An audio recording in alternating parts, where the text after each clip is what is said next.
तो मान लीजिए वो मंदिर भगवान की कुटिया है, तो ये पेड़ जो है, इसी पेड़ के पास निषाद राज गुह उस केवट को खड़ा करा दिया, तुम यही रहो, मैं वहां लक्ष्मण जी से बात करके आता हूं। लेकिन कथा सुनने की फलश्रुति वो कान लगाए था कि क्या पूछने वाले हैं, क्या पूछने वाले हैं, मैं भी सुनूं। यहां से केवट सुन रहा है, और वहां जब निषाद राज गुह जीवाचारी लक्ष्मण के पास पहुंचे तो उनको साष्टांग प्रणाम किया और निवेदन किया, महाराज श्री हम आपसे कुछ पूछना चाहते हैं। वैराग्य स्वरूप जीवाचारी लक्ष्मण ने कहा, पूछो क्या पूछना चाहते हो। कहा, ये जो सांवले सांवले सोए हैं, इन्हीं का परिचय जानना चाहता हूं।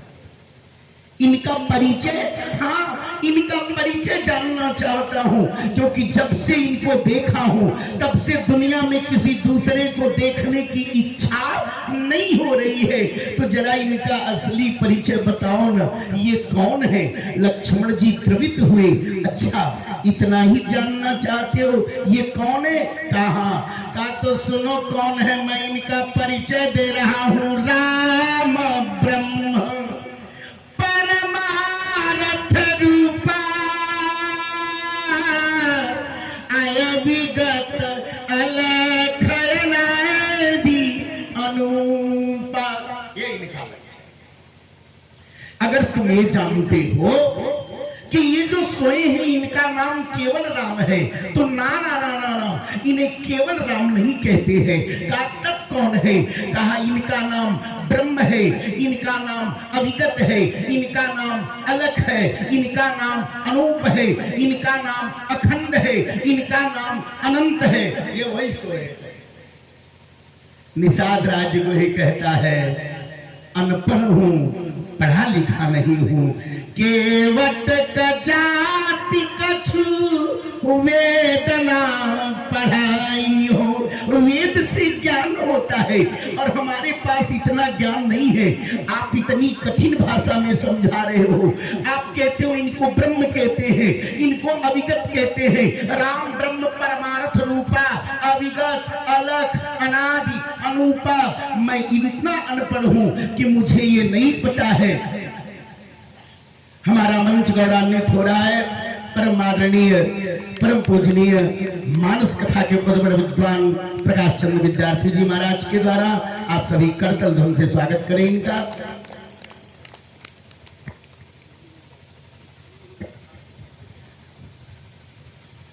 तो आप इतने कठिन शब्दों में हमें समझा रहे हो, मैं ये नहीं जानता हूं कि अविगत माने क्या होता है, मुझे ये नहीं पता है। अलख माने क्या होता है, मुझे ये नहीं पता है। कि अनादि माने क्या होता है, मुझे ये नहीं पता है। अखंड माने क्या होता है। जीवाचारी लक्ष्मण ने कहा, तो पूछना क्या चाह रहे हो। कहा मैं गांव का गंवार हूं, तो मुझे गांव की भाषा में समझाओ कि आखिरकार ये कौन सोए हैं। लक्ष्मण जी हंसने लगे। अच्छा चल भाई, तुझे तेरी भाषा में बता दूं। हाँ महाराज श्री, इतने कठिन कठिन शब्दों का मैं अर्थ नहीं जानता, तो सरल भाव में मुझे समझाने का प्रयास करो ना। जीवाचारी लक्ष्मण ने कहा, तो सुनो मैं तुम्हें बता रहा हूं ये कौन है। कहा बताइए कौन है। कहा जो कार्य तुम्हारा है वही कार्य इनका है। कहा तो मैं तो नदी में नावें चलाता हूं, तो क्या यह भी नौका चलाते हैं क्या। कहा हाँ ये भी चलाते हैं। कहा इनकी नौका, मैं तो इतने दिनों से नाव चला रहा हूं, पर इनको कभी नाव चलाते मैंने नहीं देखा। कभी नहीं देखा कि ये भी नौका चला रहे हो। लक्ष्मण जी का कैसे दिखेंगे। तुम जो नाव चलाते हो वो कहां चलाते हो। कहा नदी में। कहा तो बस तुम्हारे और इनके में थोड़ा सा अंतर है। नाव तुम भी चलाते हो, नाव यह भी चलाते हैं, बस अंतर ये है तुम्हारी नदी जो तुम्हारी नाव नदी में चलती है और इनकी नाव सागर में चला करती है। कहा दिखाई नहीं दिया। कहा कैसे दिखाई देगा। अगर इनकी नौका पर बैठना चाहते हो तो चलो, जौन जौनपुर के तेजी बाजार करसूलनाथ के मंदिर के कथा प्रांगण में बैठ जाना। इनकी नाव वहां चल रही है। भवसागर चौपार जो पावा तो राम कथा कह दृढ़ नाव। केवल निषाद राजगुरु, नाव तुम भी चलाते हो, नाव यह भी चलाते हैं। तुम्हारी नाव नदी में चलती, इनकी भावसागर में चला करती है। पर इनके नाव में और तुम्हारे नाव में एक अंतर है। कहा क्या? कहा तुम्हारी नौका तो डूब सकती है, लेकिन इनकी नौका पर जो बैठ जाएगा उसको एक गारंटी है। कहा क्या? कहा अगर राम कथा की नौका में बैठा है कोई, तो दोनों बैठने वाले में एक अंतर है। कहा क्या? कहा तुम्हारी नाव में बैठने वाला अगर तैरना नहीं चाहता है तो उस नाव में बैठने वाला डूबेगा तो मर जाएगा, लेकिन जो राम कथा की नौका पर बैठ के डूबेगा वह तर जाएगा। वह तरना ही तरना है। वह इनकी नौका है, साधारण नौका नहीं है। तो जो कार्य तुम्हारा है वही कार्य इनका है। अच्छा महाराज श्री, तो ये भी नाव चलाते हैं, मैं भी चलाता हूं, पर मैं तो नदी में मछलियों को पकड़ने के लिए जाल बिछाता हूं। तो क्या यह भी जाल बिछाते हैं? कहां?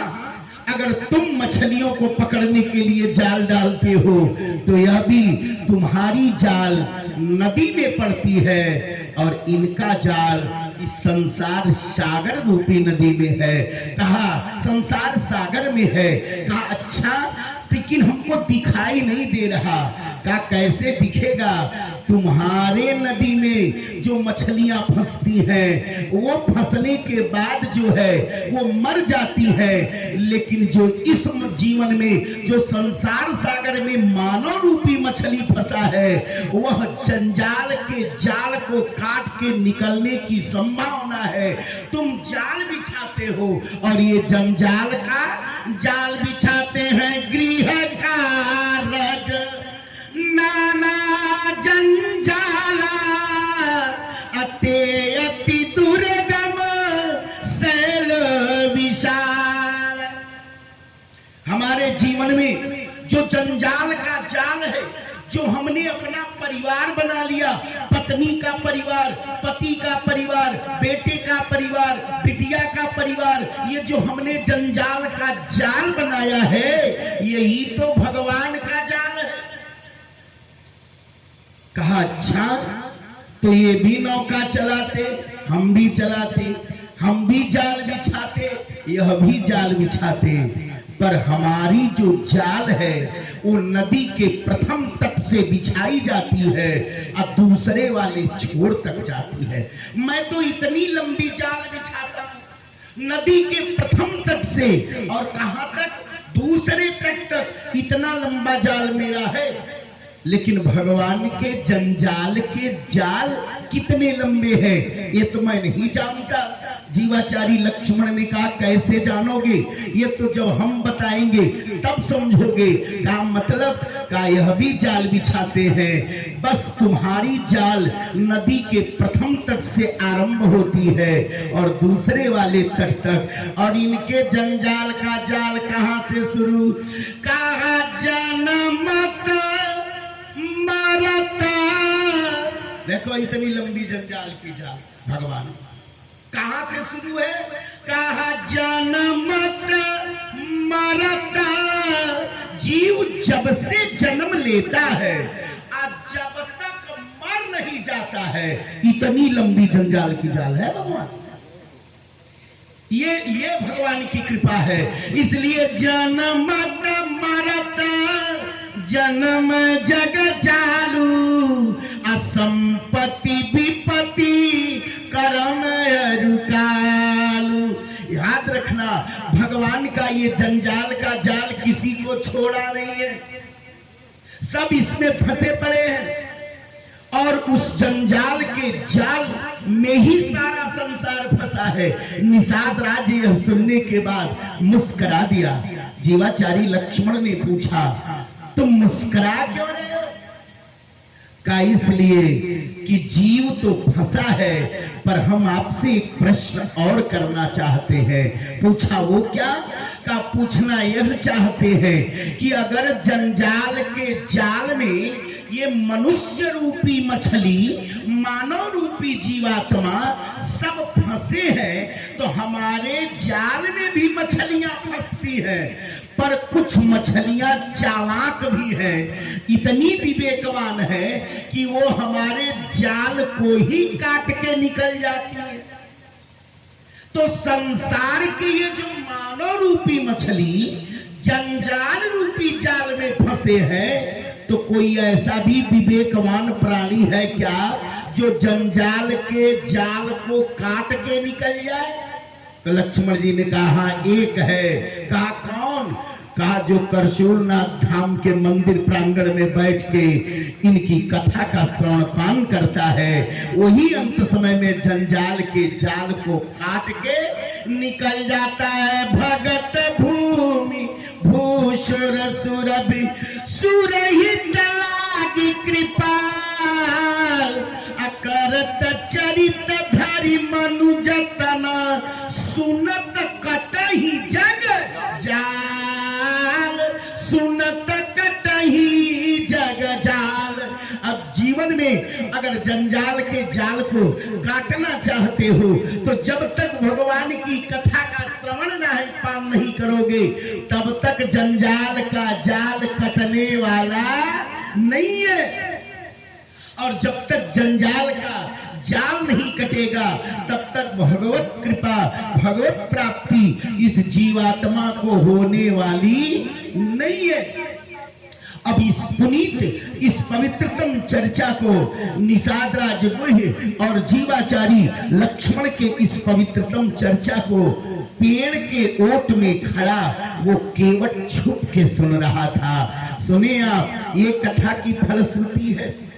कथा अगर आपने किसी भी तरीके से सुन लिया तो वो फल दे देती है, क्योंकि मज्जन फल देखिए तत्काला। अगर तत्काल कोई वस्तु फलश्रुति देती है तो एकमात्र भगवान की कथा ही देती है, और कुछ नहीं है। अब निषाद राज गुह और जीवाचारी लक्ष्मण के इस कथानक को उस केवट ने सुन लिया कि ये तो वह परमात्मा खड़े हैं, जिनको पाने के लिए लोग हजार हजार वर्षों तक तपस्या करते, लेकिन फिर भी जल्दी पाते नहीं है। इनसे लोग जुड़ नहीं पाते। और ध्यान रखिएगा, एक बात याद आ रही है, इतना आसान भी मत समझ लेना। आप ही बैठे हैं, लाखों करोड़ों खर्च कर रहे हैं, लेकिन इसमें कोई बिरला ही होगा जो भगवत प्राप्ति को सत्संग करते करते भगवान को पा जाए। बहुत बड़े बड़े कथा व्यास कथा कह गए, लेकिन वो भी नहीं जल्दी भगवान को पाए। सुनने वालों ने तो पा भी लिया प्यारे, पर कहने वाले पा जाएं इसकी कोई गारंटी नहीं है। इसीलिए सुनने की फलश्रुति सबसे पहले गाई गई है। एक संत कहते थे कि श्याम से दिल का लगाना कोई मजाक नहीं, ये तो कोई मजाक नहीं। श्याम से दिल, भगवान से दिल जुड़ जाए, जल्दी कोई खिलवाड़ मत समझो। ये जो जंजाल का जाल काटना चाहते हो, ये जल्दी नहीं मिटती। देखो संत की बाणी अटपटी झटपट लखे न कोय, जो पानी झटपट लखे तो चटपट दर्शन होए। श्याम से दिल का लगाना कोई मजाक नहीं, ये तो कोई मजाक नहीं। दिल को दुनिया से हटाना कोई मजाक नहीं। जिस जंजाल के जाल में आपका दिल लगा है, वो जल्दी छोड़ पा रहा है? सब लोग रोक चिल्ला रहे, पति छोड़ो, पत्नी छोड़ो, बेटा छोड़ो, बिटिया छोड़ो, संसार टोटल समाज नरक ही है, सब छोड़ो, सर्वम त्यक्त्वा हरिम भजे, भगवान के पास आओ। लेकिन एक को छूट रहा है, नहीं छूट रहा है, छूटेगा, इनकी कृपा होगी तब। का क्या करें, का अगर एक कार्य जीव कर ले तभी उसका दिल भगवान से जुड़ सकता है और विषय वासनाएं उसके जीवन की मिट सकती है। का क्या करे, का भगवान से प्रेम करो। प्रेम का कैसे करोगे, प्रेम वाला जो मार्ग है वह भी बड़ा कठिन है। का कैसे है, का प्रेम एक आग है और आग जलाती है सदा। सोच लो प्रेम में जलना कोई मजाक नहीं, ये तो कोई मजाक नहीं। शाम से दिल का लगाना कोई मजाक नहीं। खिलवाड़ मत समझिए, आपका प्रेम का जो मार्ग है उसमें बहुत जलना पड़ता है, इतना आसान भी नहीं है। अगर प्रेम करेंगे तो कोई मीरा अपने को बचाने के लिए जब कन्हैया को पुकारेगी, महाराज श्री ने बताया था, तभी भगवान उसे अपने में समा सकते हैं। लेकिन कितने कष्टों को उस प्रेम की मार्ग में जिंदगी भर मीरा जलती रही कि नहीं जलती रही। अनेक कष्टों को उठाने के बाद भगवान की प्राप्ति। प्रेम करोगे मिल जाएंगे, पर वो प्रेम लाओगे कहां से? राम है केवल प्रेम प्यारा, कहां से लाओगे? सत्संग से। दूसरा एक बहुत बढ़िया बात कहा, एक कार्य और हो जाए तो मन जुड़ेगा, भगवान मिलेगा। का वो क्या? सच्ची पुकार, सच्चे दिल से आह भर दो तो भगवान मिल जाए। लेकिन संत ने कहा कैसे भरोगे? है असर आह में पत्थर भी पिघल जाते हैं।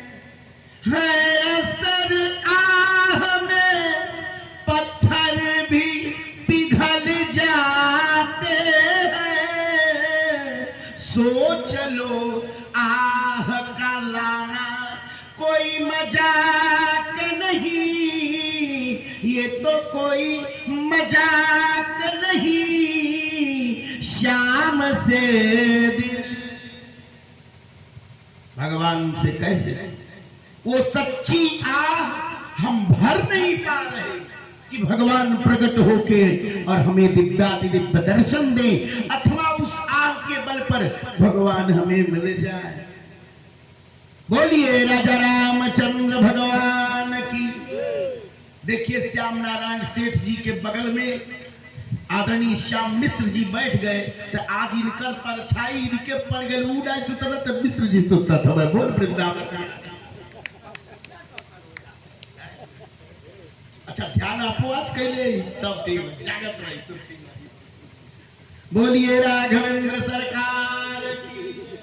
तो अब देखिए इस भजन का एक अंतिम लाइन बहुत प्राणदायिनी। और अगर आप में सच्चा प्रेम है तो संत कह रहे हैं कि ध्यान से सुनना, अगर सच्चा प्रेम है तो भगवान आपको प्राप्त ही हो जाता है। श्याम से दिल का लगाना कोई मजाक नहीं। खिलवाड़ मत समझना, क्योंकि ये तो सेवरी ही थी जो करके ये दिखा के गई, वरना चख के फिर राम को चखाना कोई मजाक नहीं। चख के फिर राम को चखाना कोई मजाक नहीं। राम से श्याम से दिल, ये दिल जुड़ जाए प्रेम करो। पूछा ये प्रेम होगा कैसे? कहा जब सत्संग में बैठोगे और केवल कुछ देर का सत्संग इतना काम किया कि जीवाचारी लक्ष्मण और निषाद राज गुहि के उस सत्संग रूपी कथा का श्रवणपान केवट कर लिया। राजा आए केवट को लेकर, केवट अपने घर, वह अपने राजमहल पहुंचे। प्रातः काल की बेला हुई, केवट भागा भागा आया और राजा निषाद राज गुहि के चरणों में गिर पड़ा। राजन क्षमा कर दे, हम आपसे कभी कुछ मांगे? निषाद राज गुहि ने कहा तुमने कभी कुछ नहीं मांगा। कहा तो आज कुछ मांगने की चेष्टा कर रहे, आज आपसे कुछ मांगना चाहते हैं, जो मांगेंगे दे दोगे? तो निषाद राज गुहि ने कहा क्या मांगोगे? कहा कुछ मांगना चाह रहा हूं। कहा ऐसी वस्तु मांगना जो मेरे पास हो, ऐसा न मांग देना कि निरुत्तर हो जाऊं। कहा नहीं, आपके पास है राजन। कहा मांगो, क्या मांग रहे हो?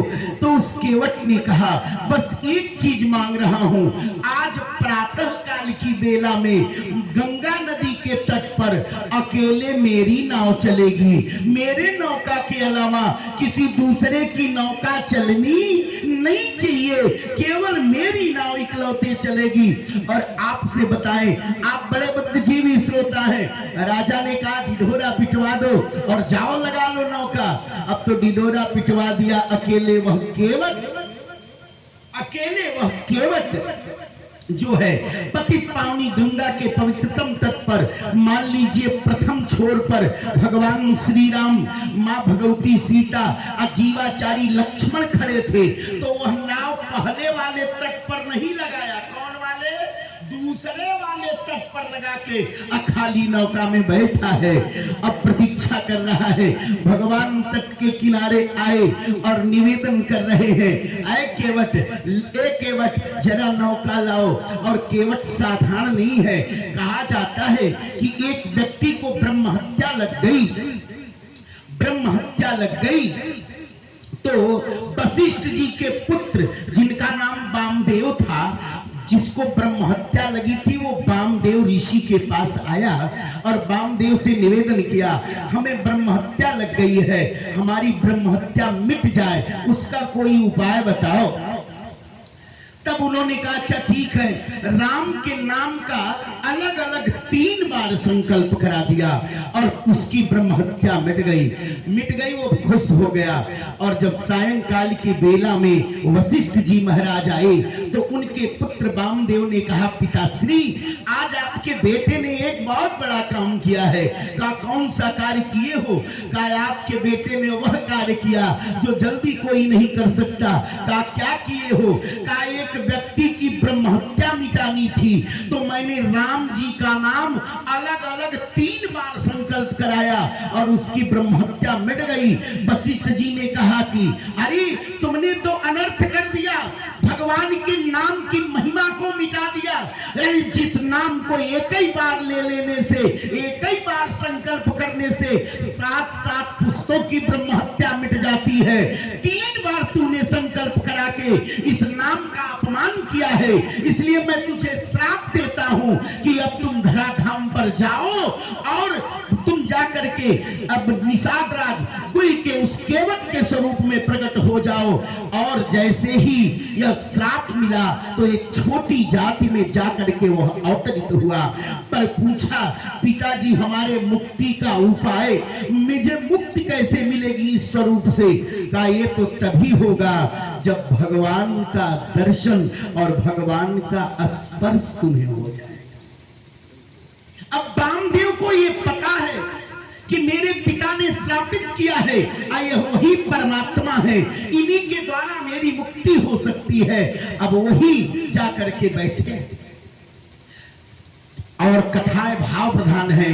कहीं कहीं भाव में यह भी है कि यही जो केवट है वह कछुआ हुआ था पूर्व जन्म का। भगवान क्षीर सागर में शयन कर रहे थे तो भगवान के लाल लाल तलवों का स्पर्श करना चाहा। एक चरण भगवान विष्णु का माता लक्ष्मी दबा रही थी और दूसरा चरण जो है शेष जी जो लक्ष्मण बने हैं वह दबा रहे थे। और यही कछुआ भगवान के चरणों को छूना चाहता था और जब छू नहीं पाया शेष ने फुफकारा और लक्ष्मण जी ने उस शेष ने फुफकारा और लक्ष्मी ने अपने आंचल से फटकार दिया और नहीं छू पाया। तो भगवान ने कहा चलो अब तुम्हारा अगला जन्म होगा केवट के रूप में और वहीं तुम्हें एक चरण नहीं मेरे दोनों चरणों की प्राप्ति होगी। उसी केवट से भगवान ने कहा मांगी नाव न केवट आना कही तुम्हारे मरम में जाना। भगवान नौका मांग रहे, बस इतनी सी बात है। इसी चौपाई को कुछ लोग तो इतना बजा देते हैं उल्टा सीधा कि मांगी नाव न लेकिन केवट आना। यह सब अनर्थ मत करिए रामचरितमानस के साथ। पूज्य महाराज श्री बैठे क्यों गलत कह रहा हूं, छोटी सी बात है। केवल भगवान ने मांग दिया और वह आ नहीं रहे हैं, केवट नहीं आ रहा है। अगर स्वयं केवट आ जाएगा तो इस कथा का मर्म ही मिट जाएगा। आज परमात्मा मांग रहे हैं, अगर केवट आ जाएगा तो फिर इस कथा का क्या होगा।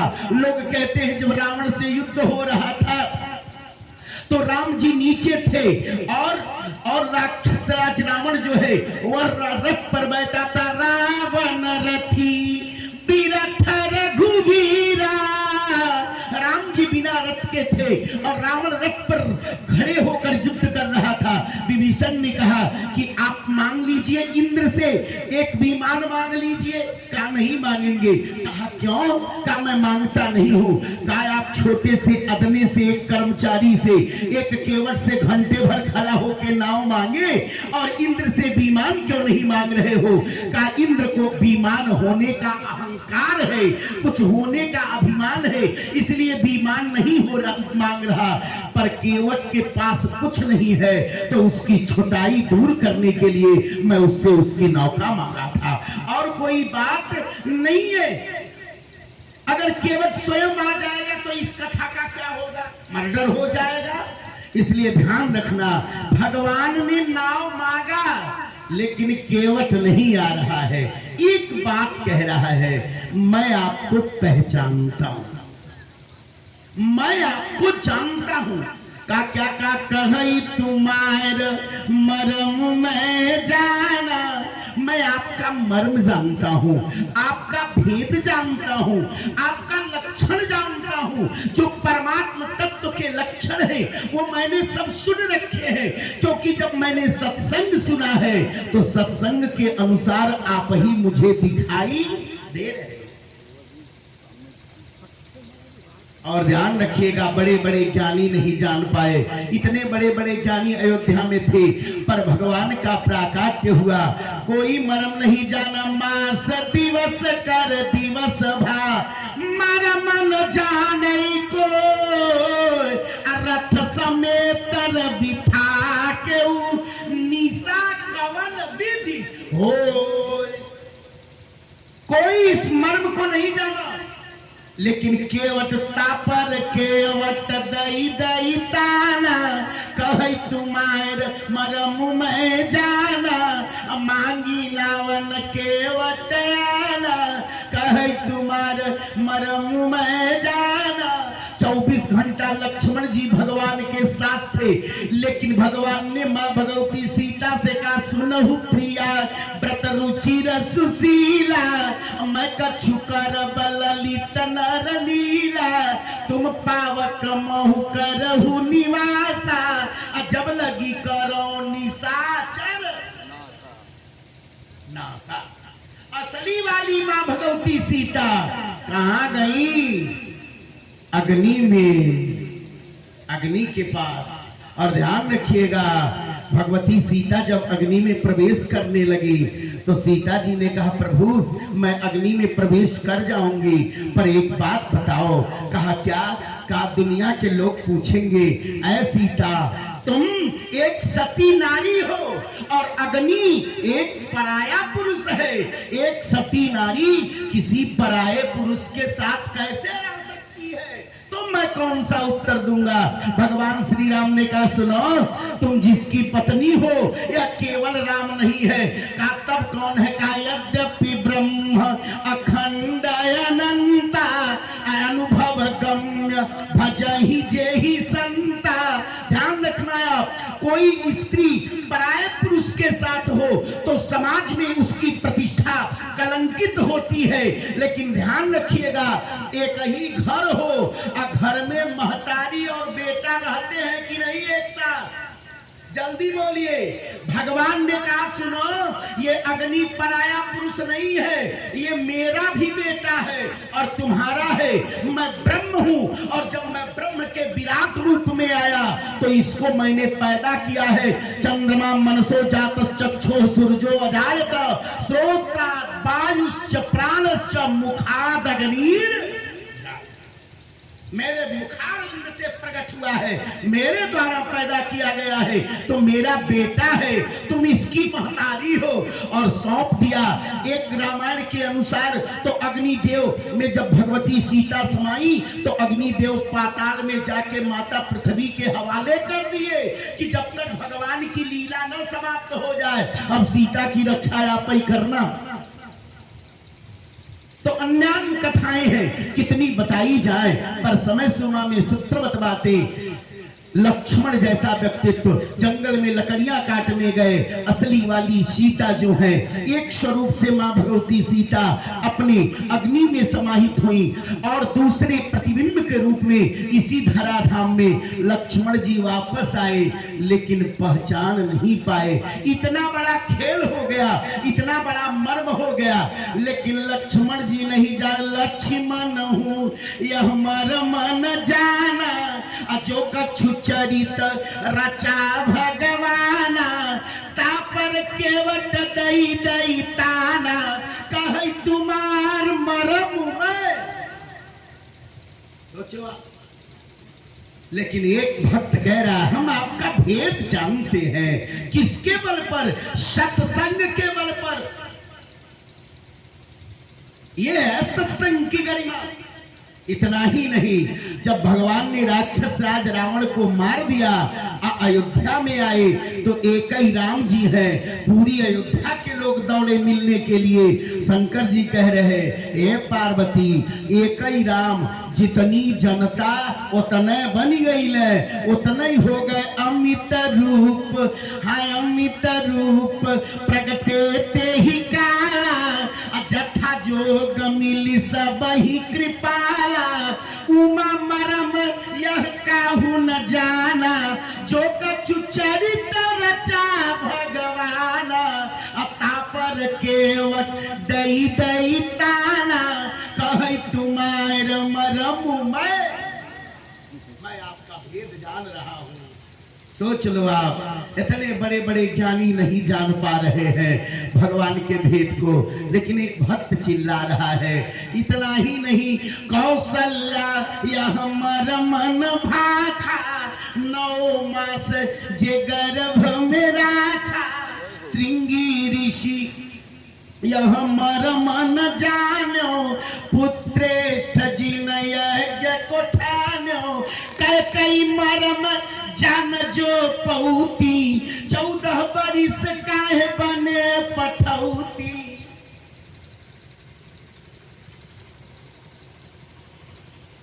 दशरथ मरम जानी नहीं पायो, पुत्र शोक जिन प्राण गवायो। लक्ष्मण हूँ यह मरम न जाना, जो कछु चरित रचा भगवाना।